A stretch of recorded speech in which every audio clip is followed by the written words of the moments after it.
Hi, everybody. Welcome to another edition of On Oshkosh. I'm your host, Cheryl Hentz, and we've got a very fun and interesting show for you this evening. To my right is Carmen Leal.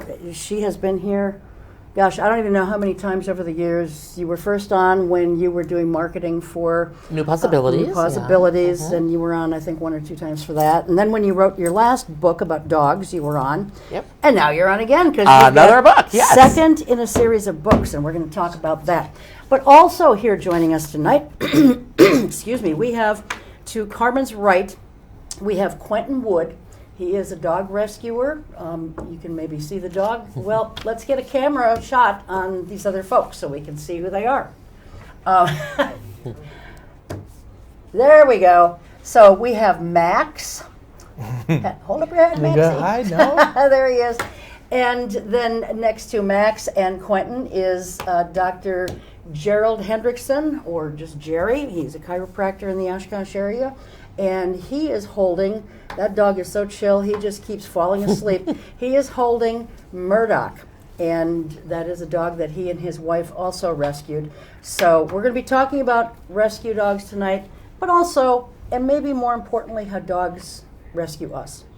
So I just want to talk, Carmen's most recent book is called When Love Wags a Tail. And I'm just going to read a little bit here from the back about Carmen because I can't even begin to summarize it all. So Carmen is a storyteller. She's Coconut's mom. Coconut is not here tonight. And a reluctant gardener. She's the author of 12 books, including I Chose You, Imperfectly Perfect Rescue Dogs and Their Humans. Carmen relocated from Hawaii to Oshkosh. Yes, there's a story behind the move. And to become an awesome dog mom. She never had a dog in her life before coming here. So see what we do, we change people. Carmen didn't know enough about rescuing dogs. Okay, she knew nothing, but despite her complete lack of research, she ended up with the rescue who was and continues to be perfect for her. Carmen and Coconut, her tail-wagging pup, are looking forward to patio dining, dog park days, long car rides and walks, and anything else that doesn't involve weeding. So we're going to talk about this book tonight, but I also want to mention that a portion of every book sold goes to Second Chance North. It is an area foster to adoption rescue group that rescues dogs. I'm going to break the rules, jump in and say, yeah. Since the first book came out in 2022, I've been able to donate over $5,000. You're kidding? Yes, some went to New Paws, some went to an animal shelter, but the majority did go to Second Chance North. And it's just so exciting to have sold enough books that I get to keep giving money. Over and that was $5,000. And that was the only reason for writing this book. For the first book, the book was all about I am not a wealthy person. I don't have any pockets, not deep pockets, just no pockets. Yes. But if I can use my words and I can write something people buy, I can educate people, but I can give money away. Isn't that cool? I'm really looking forward to giving away more money. So that was the reason why you wrote the first book? I wrote it for your audience who doesn't know me. I got Coconut from New Possibilities, which no longer exist, and they were great with dogs and not so great with marketing. My background is all about marketing.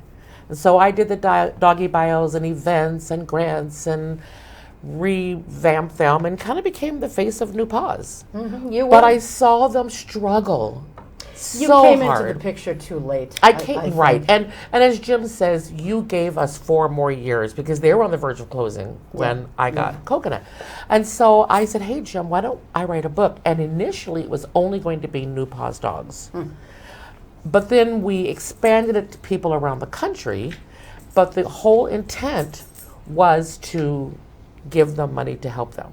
Sure. And then a month before the book came out, we got the announcement they were closing after COVID. So that was bittersweet. Yeah. But I was able to do one event, and I think on that one event I sold enough to give away $500. So I felt like, okay, I did that. Yeah. I did that with And for now the it's clothes. over And now it's 5,000. over 5,000. That's So I just wonderful. wanted to share that because Kudos I'm to so you. excited. Well, absolutely. No. Kudos to the buyers. Kudos to people like these guys that share their stories. Well, that's true. However, Mm-hmm. If you hadn't put words to paper, I know. there wouldn't have been a vehicle by which you could donate anything. Yep. So thank it's you for letting me kudos share to that. everybody. Yeah. So this book, When Love Wags a Tail, is actually the second of two books in the Wag Away Tail series. We've just talked about the first one. I'm very honored to have not only put a contribution into the first book, but I've written the foreword in this book. And you said I wrote what at the end? Because it just looks the afterward. the afterword. It's not called that though. It's not. So, But yeah. okay. Well, I wrote the before word and the afterword, and our floor director Carmen. Sorry, I'm thinking of you. Our floor director Roxanne has a little subchapter in this book as well, and I'll just give a plug to Carmen's husband because he's our director. He works behind the scenes here at On Oshkosh, and so Gary Scott is part of the group too. Yeah. So it's kind of like old home right Yeah, here. feels good. So, all right. Well, welcome to everybody. And so, I had the honor, like I said, of writing a subchapter in this book and the foreword and so forth. Where did you come up with the idea for either of these books? Because you're getting contributors to send in subchapters, chapters, whatever you want to call them. I've always written books this way. I think that together we are better. I can tell you one tiny story about my dog. How dare I think that I can tell you about having a blind dog, a dog with 3 legs, having a dog that was rehabbed. I don't know these stories. Yeah. And it was that, and I did, my first book was written about Huntington's disease. My late husband had that disease, but it was new to me. And I said, I can't write a book about a disease where people have been fighting this generational, because it's genetic. So I said, I will interview people who have the disease, who are at risk, who lost someone. And that's all, every book I've written has been this way. Because it may be my last book. I want it to matter. And I just think it's better when you bring in all the variety and the color and the personalities. And it's a harder way to write a book. I'm going to tell you that right now. It's really a hard way. Because you're having to, manipulate Yeah. and control. You've got way too many moving pieces. Yeah, it's so much easier if I can just sit down and write it myself. But I didn't. But So you've written 12 books altogether. I don't want to talk about those necessarily, but so are they all written in this same way? Yep. Or every one of them. and what are the other ones about? The really fun stuff: genetic diseases, death, dying, Wow. grief, single parenting. So I, for years, was a professional speaker on all those topics. So kind of a burnout thing. And so I did take a 10-year break of writing. And I figured I've already said everything there is to say. But I had to get the right topic. Yeah. And once I got the topic, I said, okay, I can write again. So, yeah, so all the really important topics, though, because people go through grief and they go through death Yeah. and they go through trauma. And I always write with a lot of laughter and joy. I'm not making light of the situation, but there's always lightness and dark. So that's kind of my trademark writing, is taking a dark subject and turning it light, so that at least I don't solve any problems. I wrote a series of books based on Psalm 23. And when I teach writing and people are doing nonfiction books, I will say, finish this sentence. My book is about what? And as a result of reading the book, the reader will do what? Well, on the 23rd Psalm, you can't fix dead is dead. Sadness is sadness. So that book was, and the reader will know that some problems can't be fixed, but they can climb up in Daddy God's lap and be comforted. Okay. That's it. So I write All right. yeah. So thank you for asking. Sure. So where do you find all these folks to make their little stories become something really moving in a book? Because I was involved in over 6,500 rescues at New Possibilities, The first batch, quite a few came from them. But I have over 5,000 followers on my own personal Facebook page. So I just put a call out. And having been a writer for so long and knowing so many writers that tend to be dog lovers, the real question is, how do you say no to all the ones you say no to? Because... So how do you? There'll be a next one, maybe then. No, it just doesn't, you know... I'm looking for very specific stories, and people are very gracious about saying, okay, but some of the people who didn't make the cut last time are in it this time. Yeah. And there will be a third. The next one's going to be probably adopting a dog when you have young children. Okay. And then the fourth one will be devotional. And then it's over. So I have 4 books. So I have 2 more to go. All right. How long does it take to put together a book like this when you are working with so many different people, so many moving targets? If all things go well, which they never do, I would say from the call out time till when I have a very solid, maybe 10th draft. 10 weeks. 10 drafts in 10 weeks? Yeah. Wow. That's impressive. So I don't, interestingly, I never look at any of the stories I get. I put them in a file. And then I come up with what is the connective tissue of a book. It can't just be a bunch of stories. And then I start to write mine. And then it's like a big giant puzzle. And when I've written my pieces in a chapter, then I'll go, okay, I need this, this, and this. I have never had to go look for a story. I've never looked for a story. I just open that file and I go, you go here and you go there. And they just mesh. And it's just a beautiful miracle. Interesting. All right, so I'm going to kind of tell on myself a little bit here because I'm not as stupid as this makes me seem. So I have not had a chance to read the entire book yet. Carmen gave me this book. We were at a writers' conference 2 weeks ago now. Yeah. And she was one of the speakers there, and so she gave me my book then. Well, I had a few things going on between then and now, so I've only read a part of the book. So the other day, as I was kind of flipping through it, I was just, turning pages with nothing in mind that I was looking for. And I come across this page, and because the word Dalmatian jumped out at me, and I thought, oh, I want to read this. And it said, they initially started working for a Dalmatian rescue. And I thought, wow, that sounds like how I kind of got started. And then as I read a little more, I thought, geez, this is me. I wrote this. So, my mind has just been elsewhere the last few weeks or so. But that author, Sandy Dennis, she is an Oshkosh resident. Yeah. What, Sandy Dennis? Is the author who wrote another one. There's another story about Dalmatian rescue. Oh, okay. And all so right. when you find that story, all right, you'll know she also lives here in Oshkosh. I'm going to look for that one. All right. So we'll talk a little bit later about where people can buy the book and all that. I want to get to Quentin and Jerry here. So, Quentin, tell us a little bit about yourself, how you came to not just like, but then love dogs. And you also worked with them in a very special way. So share your story with us. Yeah, and first, thanks for inviting me, Carmen, and thanks for having me. 20 years ago, I just made a huge mistake.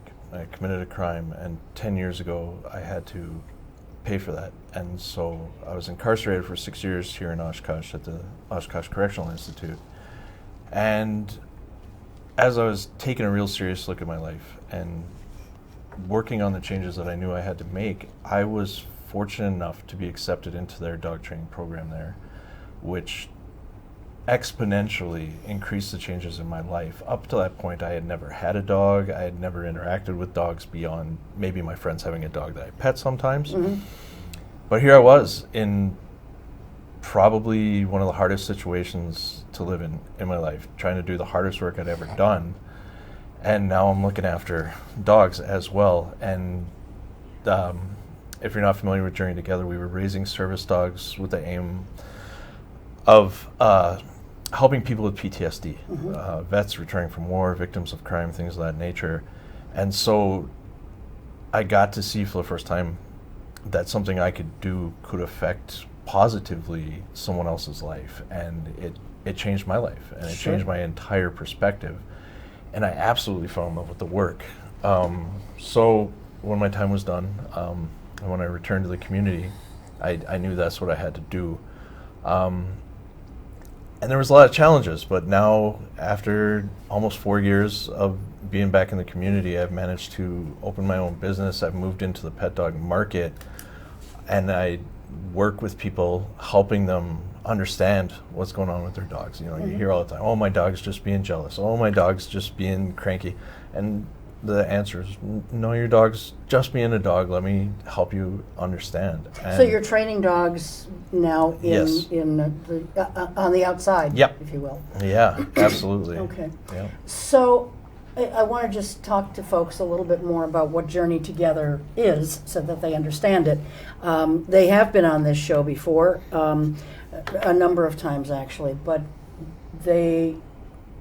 I don't know, is this the first program like this in the state? Do you know? I am not for sure, but It's not the first, it's one of the few. it's one of the few. So it's a program, actually, that I believe, don't quote me on that, that the warden had reached out to set up. And so they do, as Quentin said, take certain dogs, and they actually live in the prison for anywhere from 1.5 to 2 years. And it's not just any inmate who can work with these dogs. It takes a very special inmate. Obviously, you don't want someone who's been abusing pets or abusing people doing something like this, because there is a correlation between the two, of course. And yes, then when these dogs graduate the program, they go on to be service dogs for people with PTSD. They're also working right now with some dogs that are alerting people of sugar levels and things like that, but I think that's just in the very early stages. So, and these dogs living right in the cell with you, 24/7. I mean, how do other inmates respond in a situation like that? You've got this dog. These cells aren't that big to begin with. There's a lot of different ways, but I would think the major ones, like there are people in there that come from backgrounds where they're scared. Dogs are dangerous. Dogs are not fun where they come from. So we would get avoided. We did have like a much stricter set of rules because of what we were doing. But we were also allowed, because we had animals to look after, we had other allowances, like being out of our cells and out of the block when the other inmates were were not allowed. So there was also jealousy and resentment for that. But I would say for the majority of the inmates, they understood what we were doing. They saw how hard the work was, and they were like, okay, cool. Like, you guys are doing something that we can't do. They maybe not at a place in their journey to be able to take on that kind of work. So we did get mostly a lot of support. Yeah, well, it's definitely work that is so needed. I mean, when we see the mental health issues today, not just from PTSD events, but just in general, I mean, this work, of course, is tailored toward PTSD victims, or people with PTSD, I guess I should say. But, you know, there's so many other people who could benefit from a dog just helping to have them navigate their life a little bit more easily, a little bit more comfortable, you know. Dogs can do all kinds of wonderful things for us. Sure. So, and that's and that's where I come in, like having a background in service dog training. And one day when I have a facility, when I have the means to get back into it myself, I absolutely plan on doing it again. But right now, I can take those skills and work with everyday people who maybe don't have disabilities, but I can help them improve their relationship with their dog. They both have a better life, and everybody's happier. And really, my dream is to just help get a dog community going where people can trust each other's dogs, where people know what is going on, and dogs aren't being naughty or bad or facetious. They're just being dogs. And Journey Together helps train you guys Sure. who are training the dogs. And so it's not just like you've got to pull this out of your head, Right. or you somehow have this knowledge. Sure. They're training you guys. to Absolutely. train the I dogs. started from ground zero. I didn't know anything about dogs, and Now Max is falling asleep. You know, you asked me where do I find these stories. Yeah. So I teach, because I have all this time in the world, I teach entrepreneurship classes for Fox Valley Tech. So I had students that were competing in a pitch contest up in Green Bay. And my student won first place, and that was really exciting. And that's where I met Quentin, and he didn't win. And I walked up to him and I said, "You were great. You didn't win, but you did because you met me. Do you want to be in the book?" So that's how I found Quentin. So you That's find him in wonderful. all kind of fun ways. Now Max is he your dog? no, that's interesting that you bring up the pitch competition, because I had won a pitch competition in Manitowoc to qualify for that. And that same night I met Carmen, I met Honor, who is Max's mom. Okay. And just as business contacts and networks, but we've become friends. And Honor and Max share a really special bond, because Max was actually living on the streets in Guadalajara, Mexico, and Honor's friend found him and got him off the streets and brought him to Mexico City, where she was living at the time. And she's like, "Oh, he's so cute. Where can I adopt a dog like that?" And he said, "Well, I can't have dogs in my apartment, so he's available." And Honor went through the process of getting him his shots, and they've been together 2.5 years now. That's great. So when I started working with the two of them, it was just on just really minor behavioral issues, making him comfortable with strangers, a better recall coming when she calls him, things like that. But getting to know them. And here's a parallel with what you said about Journey Together, which is just kind of blowing my mind. Honor has type 1 diabetes. And we are now beginning the process of teaching Max to alert her when her blood sugar there is we go. going low. See? So that's kind of a really When crazy people coincidence. say dogs are just dogs and they're stupid, and I get so angry because dogs are probably smarter than a lot of people out there that we know. But so how many dogs did you train then, Quentin, during your incarceration? Somewhere between 30 and 40 that I was, and with the understanding, if you've had Journey on here before, we had a 3-month rotation. So every 3 months our teams are trading, and that is so that if one team has better skills at teaching us behavior than another team, we can shore up that dog's training, as well as preventing separation anxiety and too much attachment, both between the men and the dogs, and the dogs and the That's why my men. dog is in here. Yeah. Yeah. So Yeah. it was definitely in the almost 5 years I was with Journey Together. It was somewhere between 30 and 40 dogs, Wow, and I that's got to see wonderful. 17 of them graduate, Oh. which was yeah. fantastic. It's Journey Together is a wonderful program.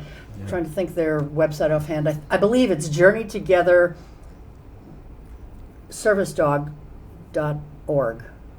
Inc.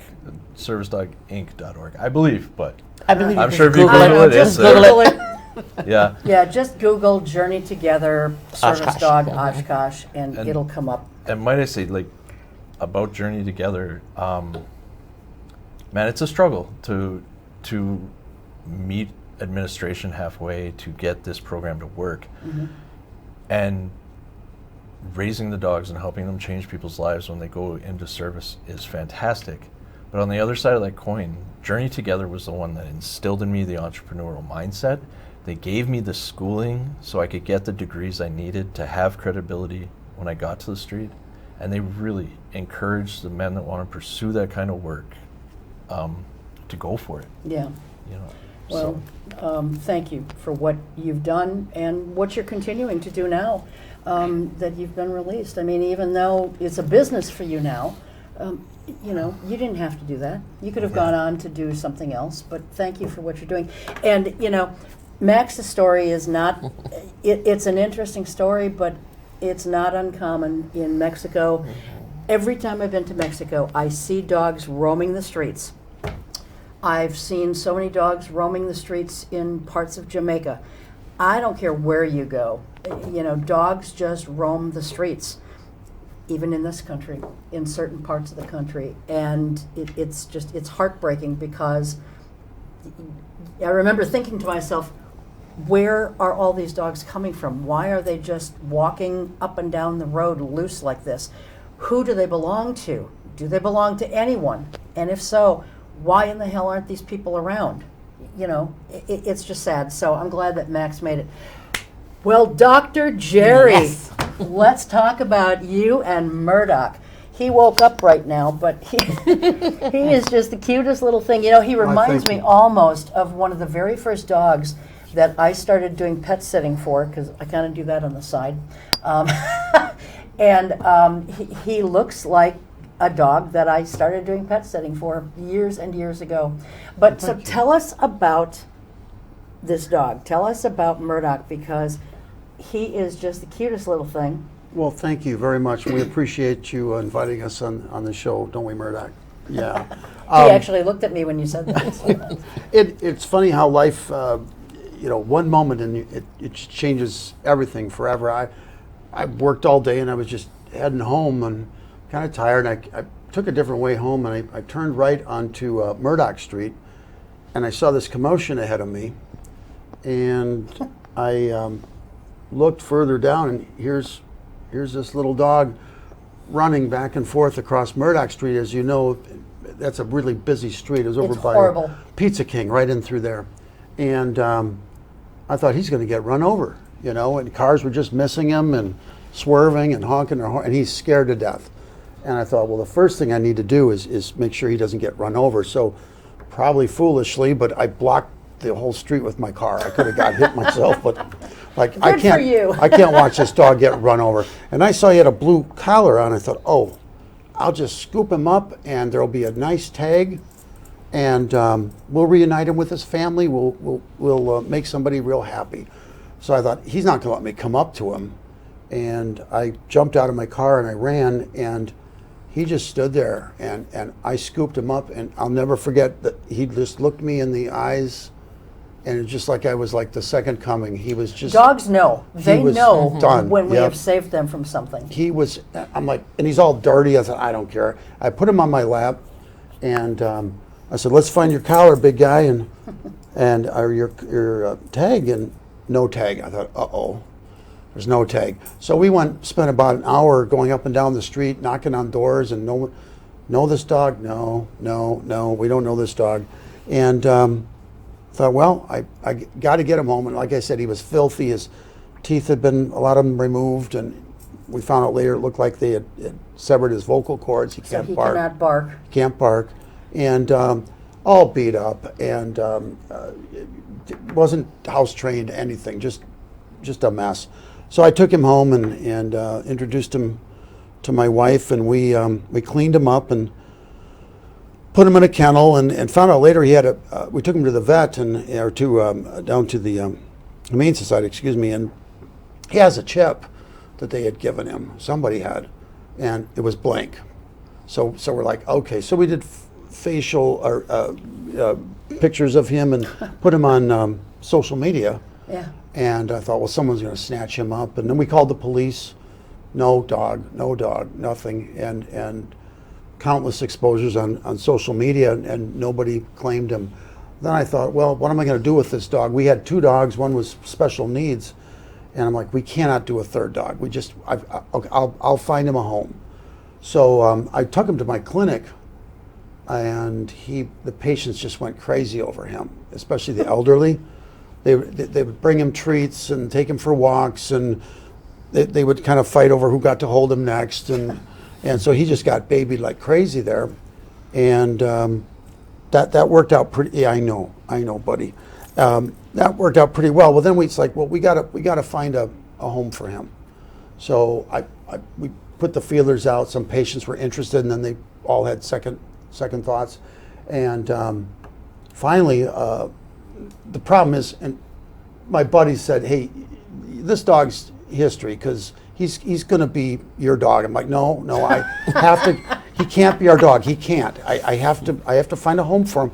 He said, no, you named him. I named him Murdoch after the street I found him on. Sure. And they said, you're done. You already named the dog. I said, no, he's going to go. And so we kept looking for places. And, well, none of the problem is my wife started developing feelings for him and me too, and he's getting integrated. And we have a golden doodle. And at first they were not sure how to handle each other. Then they became really good friends. And we didn't know, like, well, now and I knew how to handle this dog because he'd been abused horribly, and there were certain things you couldn't, we put him in a kennel one time and went went out for dinner, came back, and there's blood all over the kitchen floor. He had, what little teeth he had left, he had chewed through the metal kennel. I'm like, well, we can't put him in a kennel. This is traumatic to him. So just learning how he rolls and what motivates him and what scares him, and so we got more and more comfortable with him. Well, the final straw was I had patients that wanted me to introduce them to their family, their kids, and like, great. Well, my wife was like, please don't. I want to keep the dog. I'm like, well, but I promised these people.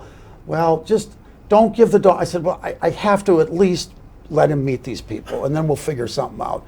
So we're there at the house, and the kids are playing with him, and Murdoch, I don't think has hardly ever done this, but he decided he was going to do number 2 on their white carpeting. Oh, boy.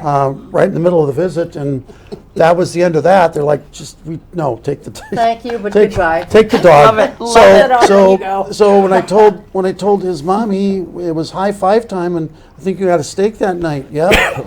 So he became ours then. So.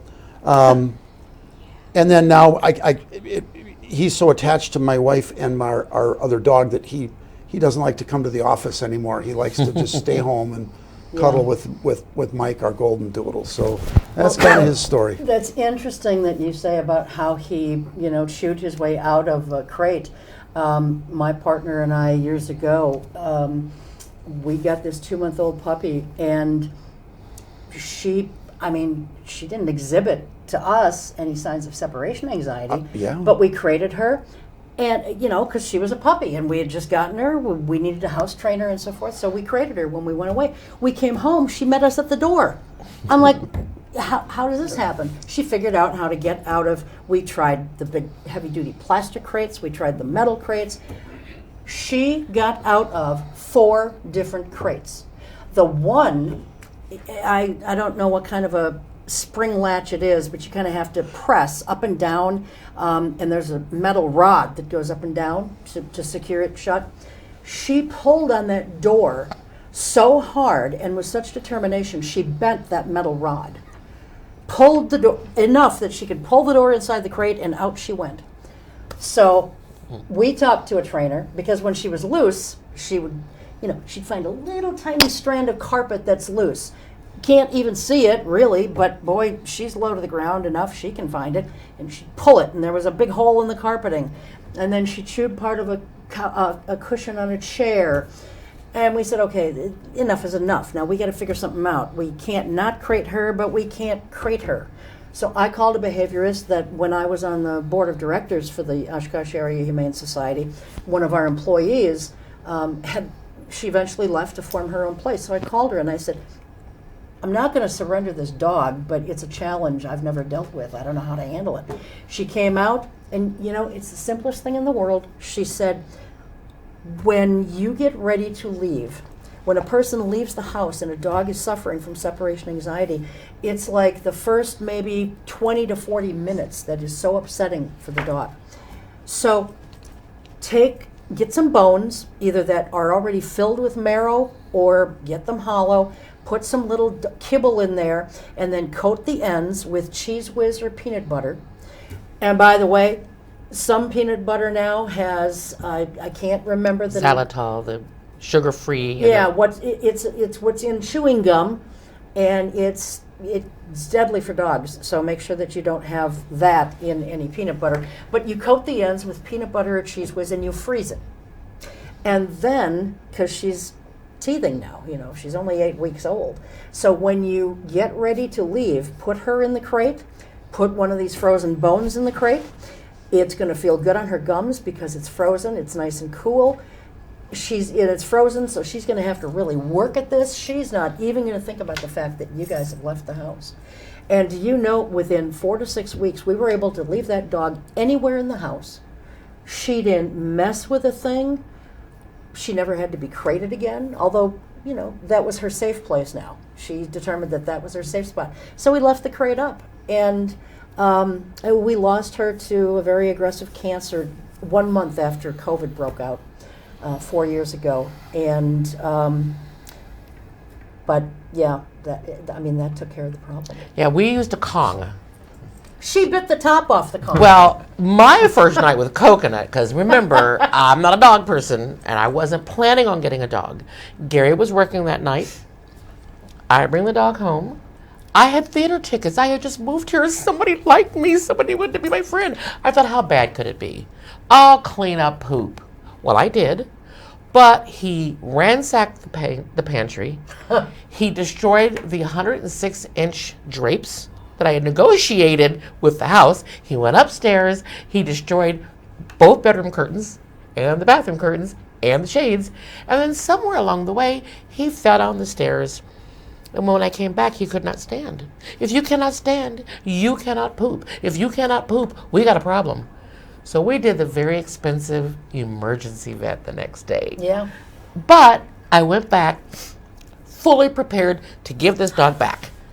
And I asked Jim later, I said, Jim, why? Jim was the executive director of Who's the owner? Deposit. I said, Jim, why did you let me take the dog back? And he goes, no, I said, why did you rush it? And he goes, I was afraid you were going to say no.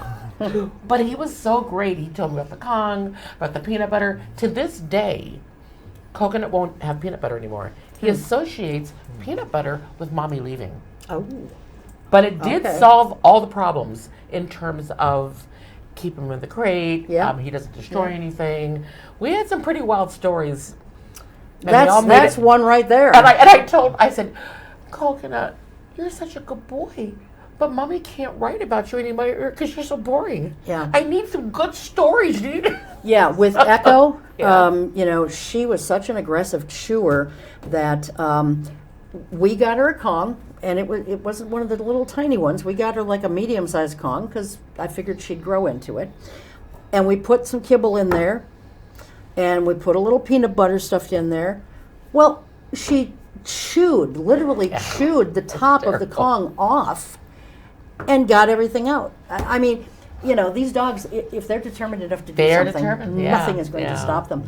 So for both of you, Quentin and Jerry, these stories about rescuing dogs and the conditions in which we find them, and sometimes the conditions in which the dogs find us too. How difficult is it you guys talk about it very beautifully and eloquently, and I've read your stories in the book. Those parts I did do, including stumbling upon my own. And I've read Roxanne's. But was it difficult? Because some people can talk about things, but when they have to put words to paper, it's sometimes a little more challenging. Did either of you find it, did it, stir up any emotions in you? Or yeah, it was incredibly challenging, but I'm at that stage on the journey, and I believe wholeheartedly that the universe conspires and the universe provides. So I keep my eyes open for opportunities, and when wonderful people come into my life, instead of shying away from them, I try to step into them. Even being here, telling my story today, is quite a bit uncomfortable, but I'm learning to become comfortable with being uncomfortable, because that's where growth, that's where change happens. Sure. So in writing this story, this is me closing that circle. This is, I committed a horrible crime. I hurt my community. I hurt the family. Do you mind my asking what you did, or would you prefer not to talk about it? For the sake of the family, I'd rather not, just in Fair case enough. it hurts them. But this is me beginning to close that circle, to not forget what had happened, but to realize that I am worthy of forgiveness. I'm worthy of doing good, that I can move forward and help other people. And that's all I've really got left. And And so doing it with dogs is an amazing way. And just hearing these stories, like, I don't have permission from this client to use their name, so I won't, but it was a single mom. And everybody loves huskies. They're so cute. They're in the cartoons. They're escape artists, though. And if you do not give them direction, they're gonna take over. That's what they're bred to do, is to be part of a team. And really quickly, like, I met this wonderful lady and her wonderful fox red female husky, gorgeous dog. But I was just outside in the backyard working with my dog, and I heard all these people in the street screaming.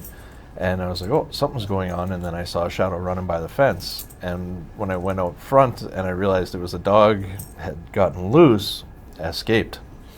And there's all these people yelling at her and come. And I was just like, okay, everybody stop. And everybody was really quiet. And then she stopped running. And then I just calmly called her over. And that's how I met them. But yeah, this husky was just over a year old. She was gaining her independence, chewing furniture.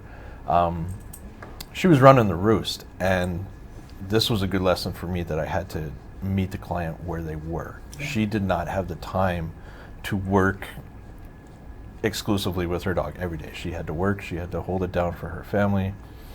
So a solution came to me, and we went to Happily Ever After in Green Bay, which I cannot say like enough about. What is that? Happily Ever After is a shelter, and they adopt dogs out. They take in dogs that don't have a home.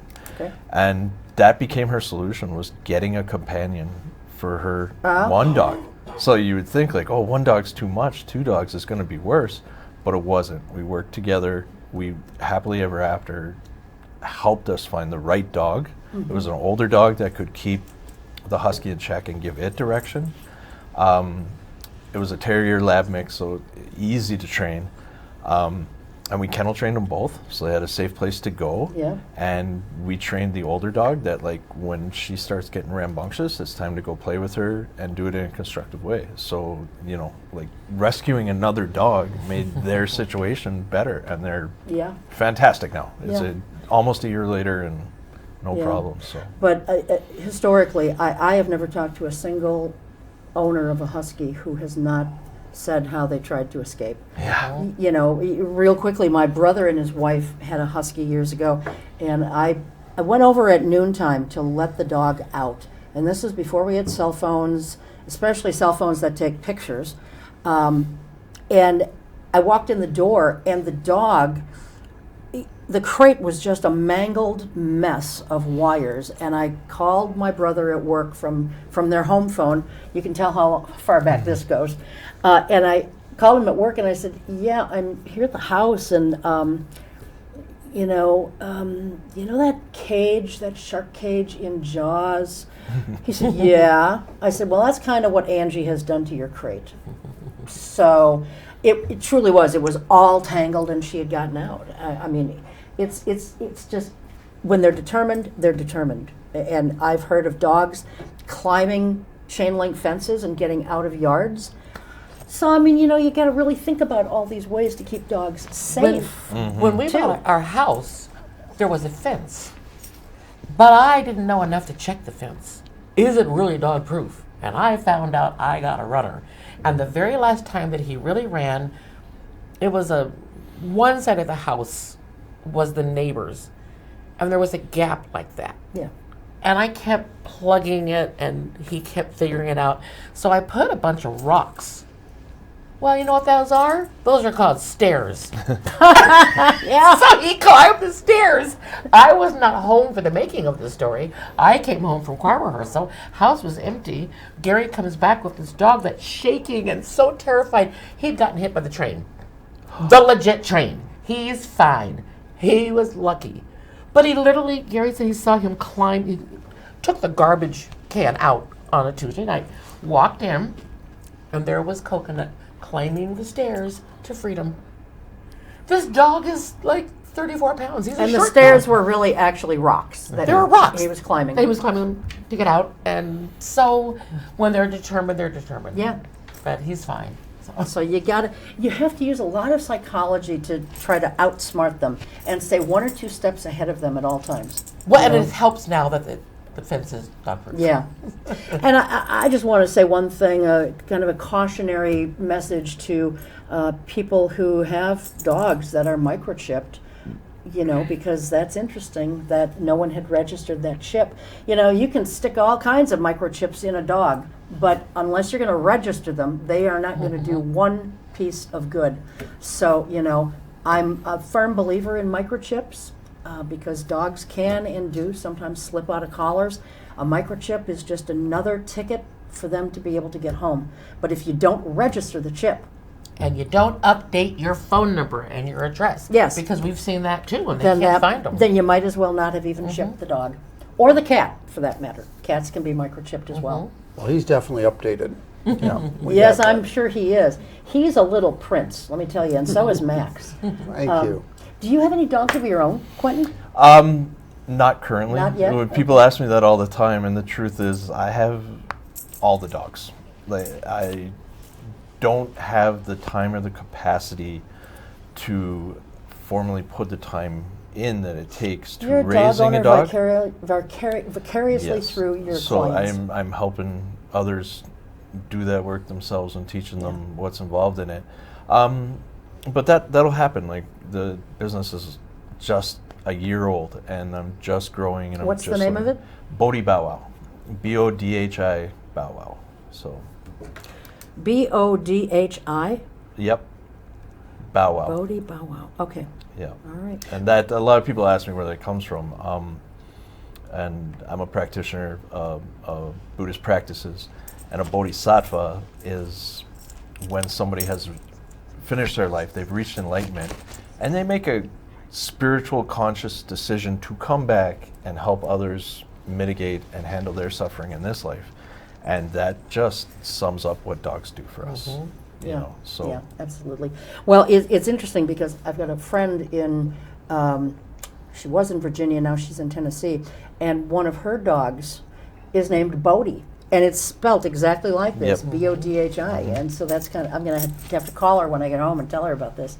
But so Carmen, from your perspective, working in rescue as long as you did, even though you were a newbie when you first started, now you're a veteran and you've seen a lot of things.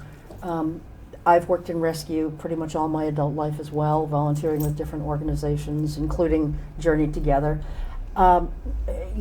We get to see a lot of things that most people don't want to see. We see the really ugly stuff, but we see the really beautiful stuff too. So when you're putting stories like this together into a book, I know you don't read them at first, but when you do get down to reading them, how does it affect you? There are lots of tears. There's lots of anger. I don't want to be graphic. So part of the challenge, these guys were great. Their stories were so real. They're wonderful. And they obviously both needed editing, and that's what I do, and shaping. Some of the stuff that comes, you can just tell it's like a word vomit. And they're just not ready for prime time.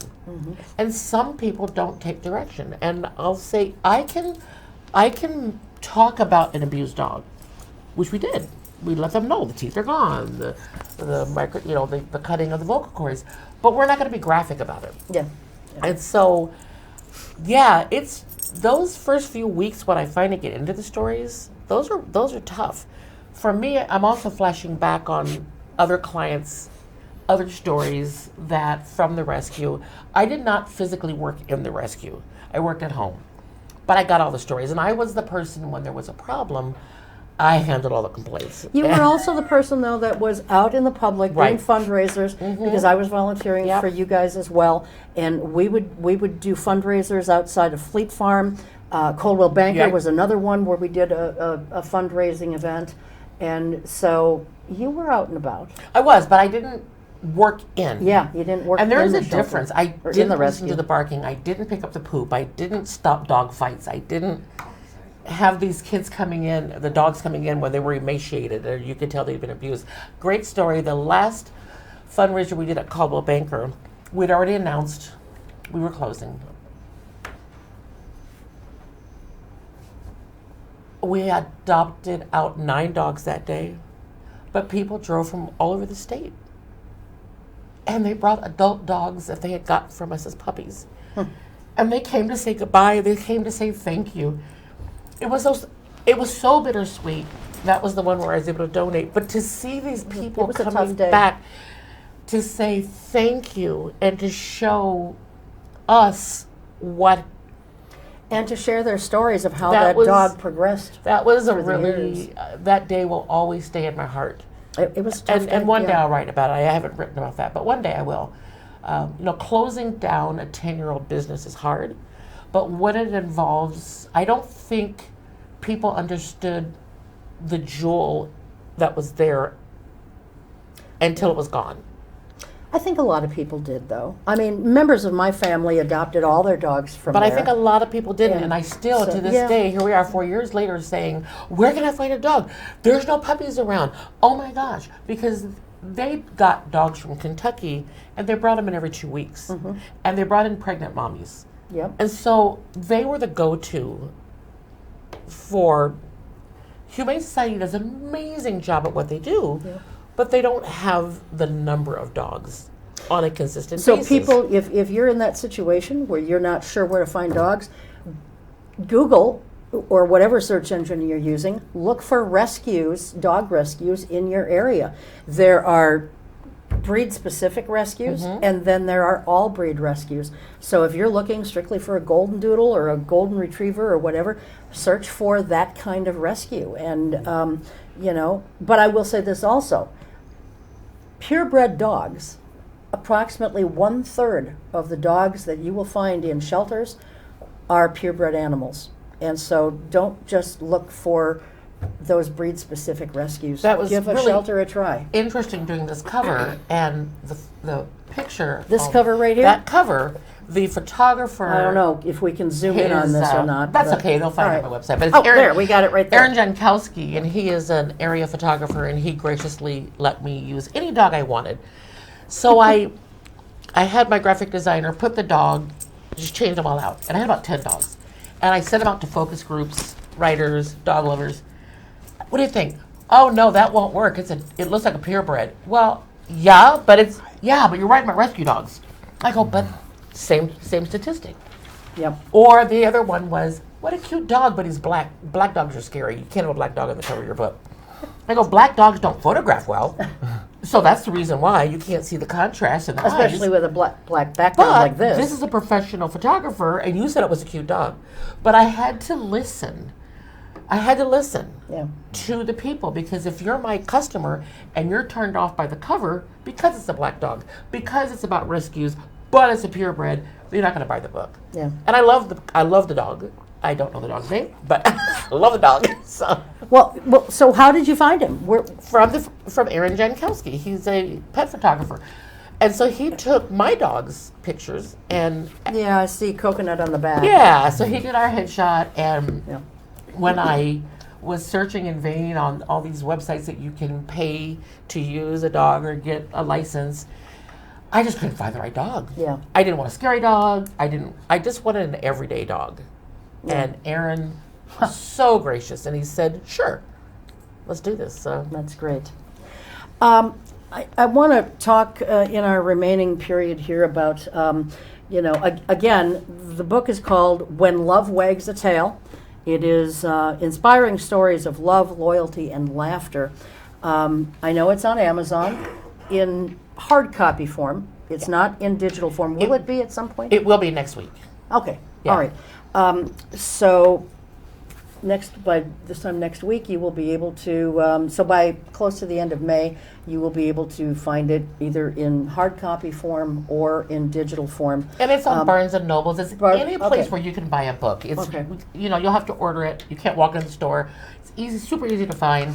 I'm doing a fundraiser, so we'll do a plug because we have a lot of Oshkosh Sure. people. Sure. June 1st at Game Time Sports, which is on Fond du Lac Road. Stay on Main, keep going. I didn't know this place, but it's the old Beachcomber. People know what that is. Oh, sure. Right, and they make fantastic burgers. Well, we're doing our second Pups on the Patio. If you bring a bag of dog food, get a free beer or soda. There'll be adoptable dogs from Second Chance North. And What the time raffle on basket's June 12 to 4. 12 and to I'll 4. be there signing both books. Okay. The other place, if you're in Oshkosh area, You Bloom Florist, which is on On Witzel, Witzel. sells my book exclusively. They're the only people that sell my books. You can always go, and they're all autographed already. So And that's You Bloom, not the word you, the letter U. and they're on Witzel You Avenue. Bloom. So, and they're open 7 days a week. So that's the best place to pick up a book. Okay. We're down to about 3 minutes or so. What do you want to share, just in summary, to kind of put a bow on all of this and wrap it You up? know, I've asked people, tell me about that cover, tell me about the book. And I mentioned, I'm a terrible gardener. But we had flooding when we bought our house. And we got a rain garden to help with the flooding. We got a grant. And it just sort of all kept going until we were asked to be on the Oshkosh Garden Walk last year, which still amuses me. We had 600 people.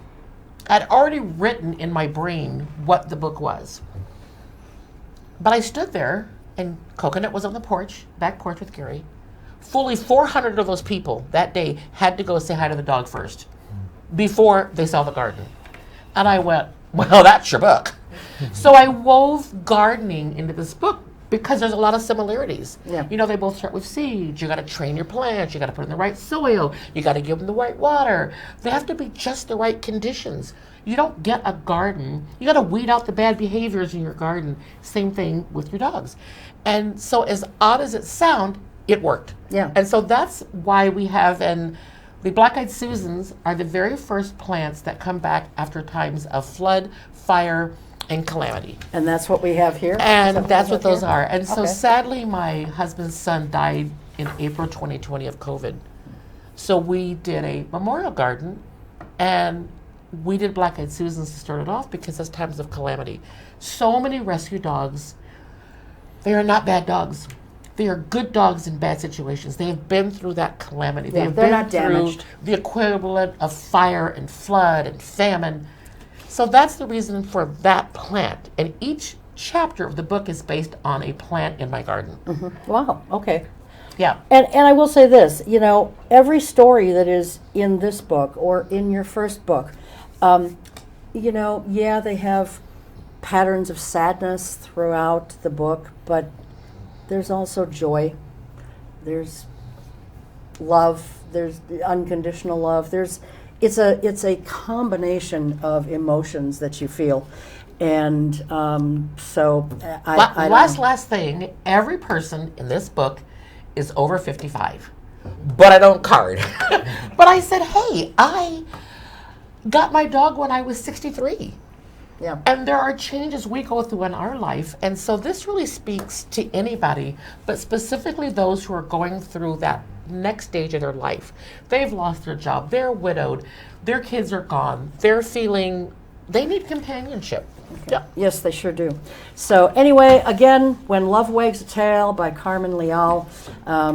Thanks everyone for being here. Oh, It's thank been you. a real Thank pleasure. you for having us. You can get the book on Amazon, Barnes and Noble, any place. Just go online and Google it. Not only will your heart have been touched yet again and again and again with each story, but you'll be contributing to a life-saving measure at Second Chance North. So thank you for watching, and thanks to my crew. Again, thank you to my guests, including Max Thank you. and Murdoch. And we will see you next time. Until then, take good care.